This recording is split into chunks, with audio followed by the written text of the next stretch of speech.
Hello, I am Maziel, and now for something completely different. There is a myriad of tabletop wargames, lots of genres. You have sci-fi and fantasy, divergent timelines, historical, naval, air combat, lots of them, right? Loads, right? There's also as many companies as are games. Kind of. That's called hyperbole. In fact. You have Mantis, they have Firefight Kings of War. Now, Kings of War is great for people like me are waiting to play the old world. Warlord Games for bolt action and a fantastic Judge Dredd game, which has some great minis. But the one company I love the most is War Cradle, and in particular their two skirmish games, Wild West Exodus and Mythos. Mythos can wait for another day, so yeah, I'm telling Cthulhu to wait. But today, I want to talk about Wild West Exodus, set in a divergent timeline. I'm a sucker for those. I love Fallout. Fallout is one of my favourite game series of all time, so anything that involves a divergent timeline, I'm like, ooh, that's interesting, what could have happened? And this is part of War Cradle's dystopian age setting, which also covers their flagship game, haha, pun intended, Dystopian Wars, which is a great naval battle game, and they have huge, giant robots. Yeah, they're massive. I think they make the Titans look small, and I'm not even joking on that one, by the way. They literally do make the Titans look small. Wild West Exodus is set during the time of the Old West. Obviously, it's in the name. Except there was a divergence in the timeline. This time, there is aliens, jet bikes, and dinosaurs. The divergence happened when the human race suddenly jumped in technological advancements, and aliens came down and wanted to know why. And being nosy pricks they were, got their asses handed to them. Because don't be nosy. None of your business, aliens. And in retaliation of getting their asses kicked, the aliens destroyed Atlantis. They just destroyed it, just made it disappear. That is the start, right there. The story goes so much more. It is so much deeper than that. But that's basically the gist of the start. I've done a whole series of videos on it. And there's also a story about how gold blew up the fountain of youth. Honestly, there's so much more. Anyway, aliens stuck on Earth, because they're stuck. And now we fast forward to the present time in Wild West Exodus. The Wild West. And Abraham Lincoln has faked his own death. There is an ongoing struggle for land between the settlers, the Native Americans, and of course the aliens. And to be honest with you, the background lore is pretty deep. There's weapons that would make the most hardened space marine go, oh, that's what fear is. I know fear now, and I don't like it. Boy, I don't like it, it's scary. There are several factions in Wild West Exodus. My favourite is the Warrior Nations. This faction is the Native Americans. The Warrior Nations doesn't just include my favourite model for Wild West Exodus, but my favourite model for all time. I love this model. She looks fantastic, and it's Walks looking. This is just a fantastic looking mini. Well, there is a legendary Walks looking. Again, absolutely fantastic model, but she's got a better stat line, obviously, legendary. But I've got to say, the normal one in the Tribal Retribution Posse box, in my opinion, just looks better. It's a nicer looking model. And she's a complete badass to boot. You have lawmen. Well, these are what they say they are, but they're lawmen. And they get jet bikes, a jetpack, and another great model with Helena Miller. There is the Enlightened. These are pro-science, but they're kind of corrupt too. Anyone they deem stupid, they kill. A policy I could actually get behind. But then again, people probably think I'm stupid. Never mind, scratch that. Anyway, and you have Gustav Eiffel in his mechanical spider. The Hex is a kind of spirit entity, it's kind of weird, and it likes to corrupt, but it also kind of wants to be left alone. They even have a version of my favourite model, Walks looking, called Wikasni. Okay, I butchered that. Anyway, the Union, another bunch of good guys, the ones that won the Civil War, they have Nikolai Tesla in power armor. The Order, they hate the Hex, they want it got rid of fast. And you have models like Elita Nura, she's a fantastic model too. And of course, you can't have a Wild West game without outlaws. Well, it's cowboys and Indians on steroids, and these guys have Billy the Kid. Finally, the Watchers, these are your aliens with the Magenta Alpha, which is a fantastic looking model. And yeah, so there you go, that's basically the factions. So you probably heard me mention a few famous names here and there, because these are playable characters. And they're usually pretty strong too. But honestly, when you've got a divergent timeline, it's always fun and really immersive if you get to use actual historical figures. Especially if that historical figure is Theodore Roosevelt riding a raptor. Now, I went over the factions pretty loosely because the lore of the Wild West Exodus is pretty deep.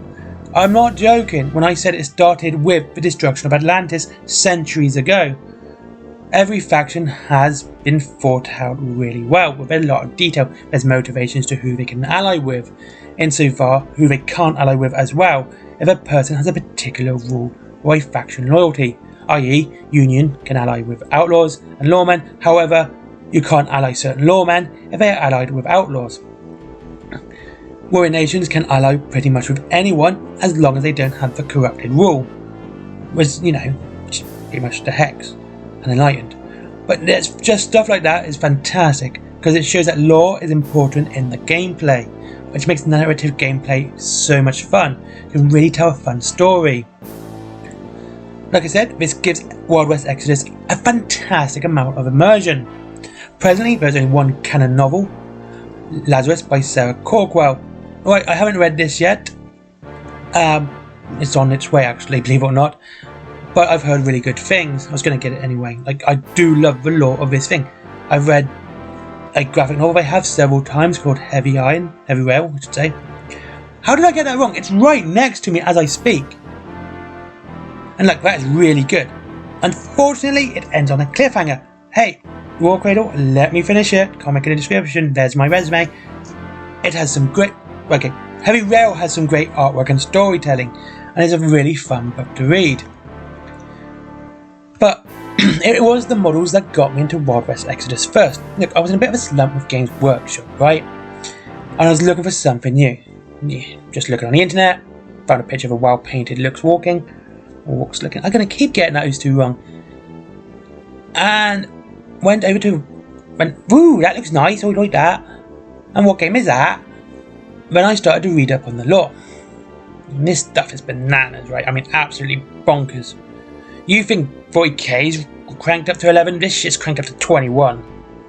For a start, the Watchers have a gun on their ship that can vaporize a planet in seconds.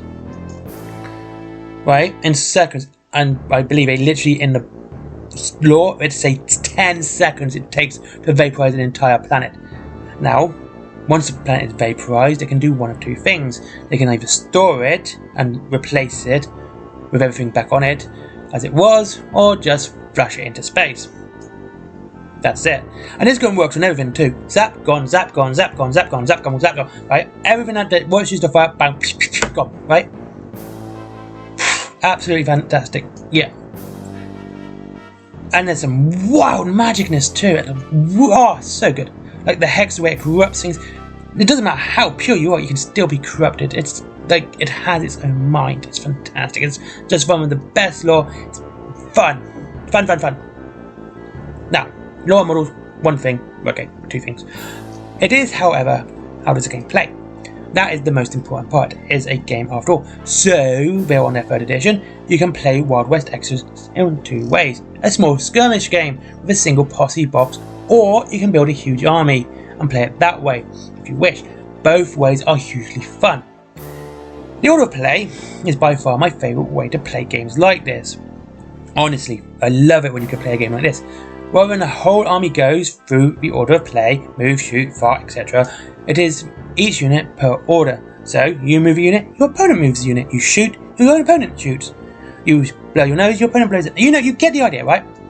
Now, this to me is really immersive. I love this sort of play because it's a nice way, because everything is reacted to immediately. And it makes you think about where you want to spend your action points and what you want to do. Now, okay, it's got action points, and there's a randomization of action points you pull out from a deck of cards. And At first I was kind of about this, but actually I've really grown to love this because it adds a fun mechanic which really adds strategy. Because if you suddenly get a bad hand and you only have a few action points for your turn, it forces you to think strategically. Do you run? Do you shoot? Do you move? What do? You can't do all of it. You have to think of what to do. And to me this is more fun. And honestly, playing this game, I've had more fun than I've ever played 40k. Now that could just be me being new to it, or well, not new. I've actually been playing it for a couple of years now. I really do enjoy it. But yeah, I've had more fun playing this than I have, and unfortunately since 10th edition of 40k came out, I've not had a proper game for a while, and I really do miss it. Anyway, there are two ways of starting your Wild West Exodus adventure. You can buy the starter set, which is fantastic. You get two forces, the Enlightened and Union, led by Gustav Alfred and Nikola Tesla, respectively. Okay, in this box you get 2 HQs, as said, Carl Fredrickson, Union Bell, 2 Iron Eagles, and 19 UR31 Tesla bots. That's for the Union, but if you for the Enlightened, you get, as I said, Gustav Alfred and Smash and Grab, Emily Naugier, 2 Iron Horses, and 3 Monocav. A decent number of models, and they all look good too. It is a great set, and any starting set, any one that comes with vehicles to me is a fantastic starting set. Also entirely in plastic, which is a bonus. The other way you can do this is your favourite posse box. You look at the posse boxes, go, I like that one, and you buy the rules and governance box too. Okay, the rules are actually free, which is one of the best things. Like, the rules are free, or the rules you need are free. You can download them, and they're free. Now, a nice PDF, you can, and that's great, right? But you buy rules and governance box, and you buy, your posse box. A small force to begin with, and you can easily build it up. And of course, all you really need, and you tend to get some nice, decent characters and strong characters in it. My favourite one is a Tribal Retribution box and the Amber Clay posse for the aliens. I just think those two boxes are fantastic. Alright, these are resin. You do actually get some plastic models in them too, but they're mostly resin. But I've had no issue with this resin ever, like none. There you go.